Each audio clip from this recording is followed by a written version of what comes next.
పర్మిట్లను రద్దు చేయాలని కోరుతూ ఆటో డ్రైవర్లు భారీ ఎత్తున ఖైరతాబాద్లోని ఆర్టీఓ ఆఫీస్ కి ధర్నాకు బయలుదేరడం జరిగింది.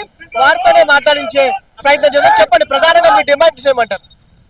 మొట్టమొదటిగా Bharatiya Mazdoor Sangh BPTMM auto and taxi ఆధ్వర్యంలో ఈరోజు డ్రైవర్లకు న్యాయం చేయాలని చెప్పి ఈరోజు భారతీయ మజ్దూర్ సంఘ్ ప్రతి డ్రైవర్కు న్యాయం చేసే విధంగా పోరాటం చేస్తుంది. ఇందులో భాగంగా మొన్న గత నెల క్రింద 263 జీవో తీసింది. ఆ జీవోలో ఏదైతే ఆటో కావాలంటే ఇన్వాల్వ్మెంట్ కానీ దానికి 500 రూపాయలు ఫీజు పెట్టి ఒక 50,000 ఆటోల కంటే కూడా దాదాపు 2 కోట్ల రూపాయలు ఆటో డ్రైవర్లతో దోసుకోవడం జరుగుతుంది. ఈ షోరూమ్ వాళ్ళు ఏదైతే ఇన్వాయిస్ 2,40,000 ఉంటే 3,10,000 3,20,000 వసూలు చేసుకోం. చాలా బాధాకరమైన విషయం. మేము గతంలో కూడా 2-3 నెలల క్రితం కూడా భారతీయ మజ్దూర్ సంఘ్ తరఫు నుంచి చెప్పినాం, ఏదైతే ఇన్వాల్వ్ చేయాలంటే ఆటో వాళ్ళకు ఆటో కావాలనుకున్న వాళ్ళు అప్లై చేసుకోనికే ఆర్టీఓ కమిషనర్ గారు ఆధ్వర్యంలో జరగాలి హైదరాబాద్ అని చెప్పినాము. వాళ్ళు షోరూమ్లోకి వెళ్ళడం చాలా బాధాకరం. అక్కడ వాళ్ళు ప్రతి డ్రైవర్ దగ్గర 500 తీసుకుంటారు, మరియు 5,000 10,000 మీకు ఆటో ఇస్తామని తీసుకుంటారు. వాళ్ళని మోసాలు చేస్తున్నారు, ఇబ్బందులు పెడుతున్నారు. కనుక దయచేసి ఏది జరిగినా ప్రభుత్వం ద్వారా జరగాలి, ప్రభుత్వం ఆధ్వర్యంలో జరగాలని చెప్పి కోరుకుంటున్నాం. పొల్యూషన్ కారకమైనటువంటి ఆటోలకు కూడా పర్మిషన్ ఇస్తారని తెలుసు. దీనికి సంబంధించి ఇప్పటి వరకు చెప్పకమే జరుగుతుంది కానీ ఎలాంటి చర్యలు లేవు. పాత ఆటోలు తీసేసి కొత్త ఆటోలు ఇస్తా అన్నారు.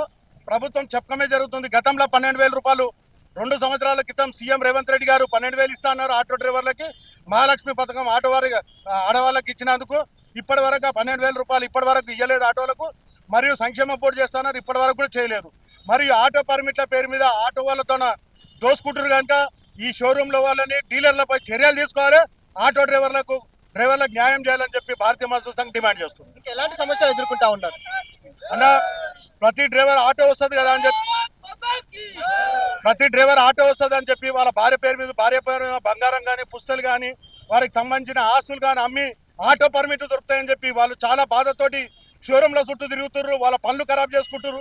మరియు ప్రతిరోజు ఇప్పుడు అని లైన్లలో నిలబడి వాళ్ళని ఇబ్బంది పెడుతున్నారు. కనుక ప్రభుత్వం వెంటనే ఆన్లైన్లో వాళ్ళ అప్లికేషన్ తీసుకోవాలి. ఎట్లాంటి డ్రైవర్కు రూపాయి రుసుము లేకుండా ప్రభుత్వం ఆన్లైన్లో అప్లికేషన్లు తీసుకోవాలి. అది కూడా ఆర్టీఏ కమిషనర్ ఆధ్వర్యంలో జరగాలని చెప్పి మేము ప్రభుత్వాన్ని డిమాండ్ చేయడం జరుగుతుంది. చివరిగా మీ కార్యాచరణ ఎలా ఉండబోతుంది? భవిష్యత్ పోరాటం ఎలా ఉండబోతుంది? ఇప్పుడు దయచేసి మేము ఒకటే అంటుంటాం, పేద డ్రైవర్లకు ఏదైతే అన్యాయం జరుగుతాం మటుకు భారతీయ మజ్దూర్ సంఘ్ ఊకునే ప్రసక్తి లేదు. ఇంకా ఇట్లాంటి ఆందోళన ఇంకా తీవ్ర స్థాయికి తీసుకుపోతాము. మేము దేనికైనా డ్రైవర్ కోసం మేము మా ప్రాణ త్యాగం చేయడం కూడా సిద్ధంగా ఉన్నామని చెప్పి కోరుకుంటున్నాం. మొత్తం మీద చూస్తే మాత్రం ఆటో డ్రైవర్ల సమస్యలపై తమ పోరాటం కొనసాగుతుందని కూడా చెప్పడం జరిగింది. వీడియో జర్నలిస్ట్ ప్రభాకర్తో వంశీకృష్ణ, సమయం టీవీ, హైదరాబాద్.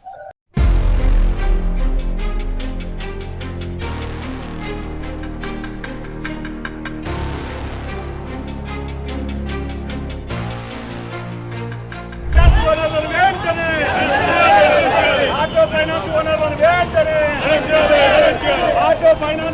వెంటనే